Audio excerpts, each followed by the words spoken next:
Chers amis, nous sommes rassemblés ici pour être renouvelés dans le don de l'Esprit Saint, pour recevoir l'Esprit Saint pour Naomi. Certaines personnes confirmées hier vont se rappeler ce don qu'elles ont reçu, et nous tous qui avons été baptisés, confirmés il y a plus longtemps, et peut-être l'occasion aujourd'hui de nous poser cette question: auprès de qui allons-nous habituellement demander conseil ? Est-ce que c'est auprès de nos amis, des membres de notre famille ? C'est sûrement souvent une bonne idée.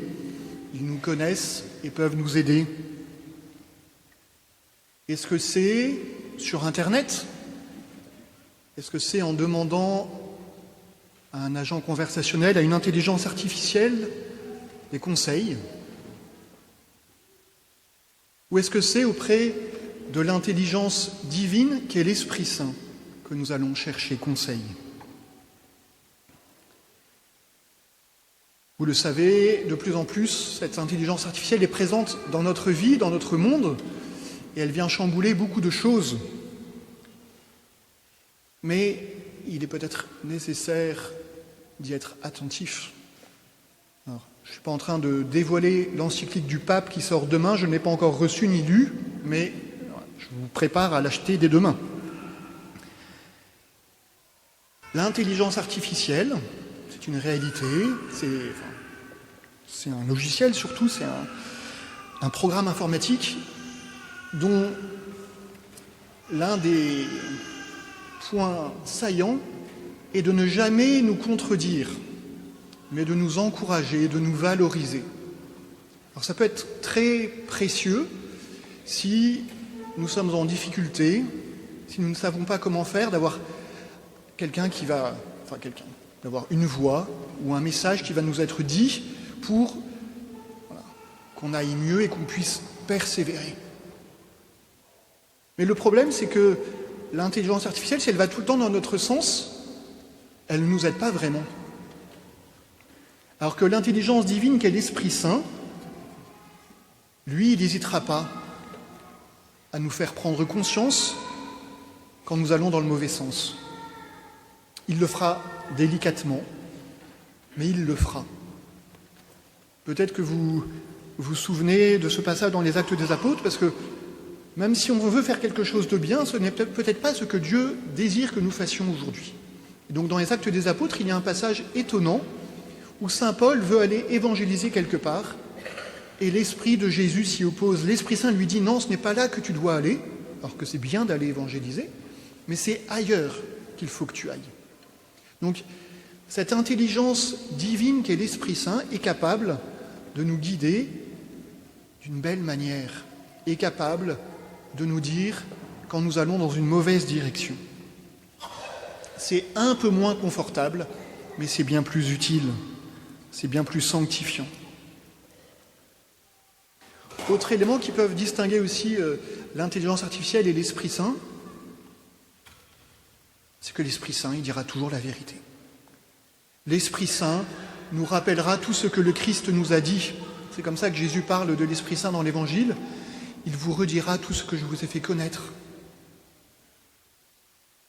La source d'inspiration de l'Esprit Saint, c'est le Père et le Fils. C'est la vérité même. Alors que la source d'information de l'intelligence artificielle, c'est tout ce qui traîne sur Internet. Il y a des belles choses, mais il y a des choses qui sont fausses. Et donc si on veut avoir un conseil authentique, profond, réel, vrai, qui nous fait avancer, c'est près de l'Esprit Saint qu'il faut aller le chercher.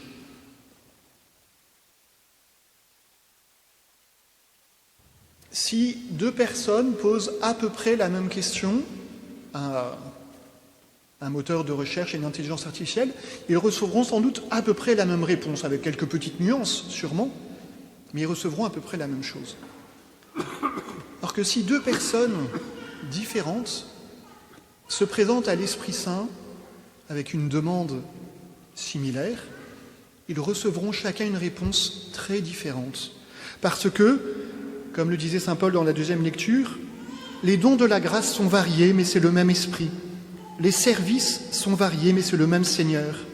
Les activités sont variées, mais c'est le même Dieu qui agit en tout et en tous. À chacun est donnée la manifestation de l'Esprit en vue du bien. Comprenons-nous bien, si Dieu nous a créés uniques, si Dieu a fait de chacun de nous un être spécifique, c'est pas pour que nous nous ressemblions tous. C'est bien pour que nous soyons unis en un seul cœur, en un seul corps, en un seul esprit, mais c'est bien aussi pour que nous restions différents les uns des autres. Vous connaissez peut-être cette belle formule de saint Carlo Acutis qui nous disait que nous naissions tous comme des originaux, mais beaucoup meurent comme des photocopies. Tout au long de notre vie, nous essayons de nous ressembler de plus en plus les uns les autres. Ça, c'est pas l'action de l'Esprit Saint. L'action de l'Esprit Saint, c'est au contraire que nous soyons de plus en plus chacun nous-mêmes, que nous soyons réellement différents les uns des autres, sans nous opposer, bien sûr, les uns aux autres. Mais notre assemblée le prouve bien, nous sommes capables d'être différents et d'être unis dans l'Esprit Saint. Chers amis, peut-être que vous êtes en train de préparer vos vacances d'été, peut-être que certains les ont déjà préparées depuis quelques mois, on ne sait pas. Mais si vous voulez vous renseigner pour un beau programme d'été, vous pouvez interroger une intelligence artificielle. Elle vous fera un super programme, elle vous dira qu'il faut aller à tel endroit, elle vous dira d'aller réserver dans tel restaurant, elle vous dira quel menu il faut prendre dans tel restaurant, elle vous dira peut-être par quel chemin il faut passer. Mais est-ce que c'est vraiment ça dont nous avons besoin ? Est-ce que ce n'est pas plutôt d'interroger l'Esprit Saint, qui lui sait profondément ce dont nous avons besoin, ce qui est bon pour nous et bon pour le monde ?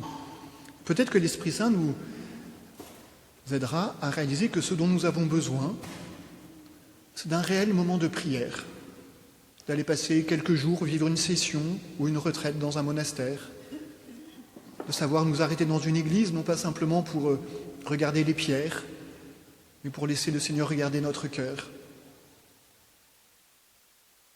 Chers amis, laissons l'Esprit Saint nous guider. Il est celui qui peut laver ce qui est sali, restaurer ce qui est faussé, guérir ce qui est blessé. Nous l'avons chanté tout à l'heure. Demandons-lui de nous guider et ayons cette simplicité de l'écouter dans le silence de notre cœur et dans la réalité de notre vie.